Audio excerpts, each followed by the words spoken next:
Hello and happy Friday. This is not my typical Fridays with Brandon video. I just was in the car today with the family driving. We had a sick kid this morning, and then we drove 8 hours in the snow across the country in this crazy mega storm or whatever it's called. But I wanted to wish everybody a Merry Christmas. I'm not going to talk about anything Fluke today, so if you don't want to hear about, or if you only want to hear about Fluke, go ahead and turn me off now. But I wanted to just say Merry Christmas. Hope you guys have a wonderful time with your family.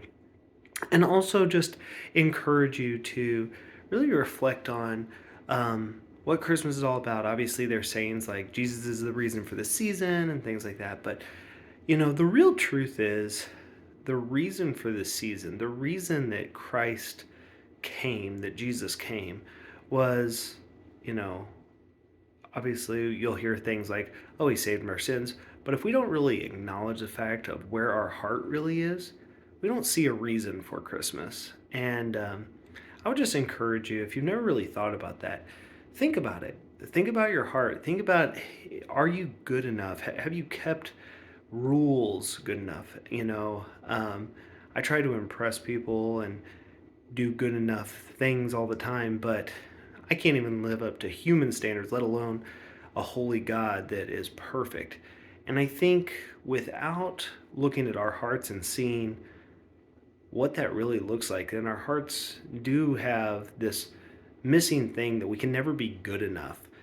Without looking at our hearts, we can't really understand what the real reason for Christmas is and what the real reason Jesus even came to this earth. But I would encourage you to look into that. Read Luke, read the Gospels. Don't take it from me and don't take it from anybody else. Read it straight from the source, read it from the Bible, and see where God leads you this Christmas season. I hope you have a wonderful time with your family. If you have kids, hope they love the presents you got them, and tell everyone Merry Christmas. Take care, and I'll see you next week to talk about something Fluke.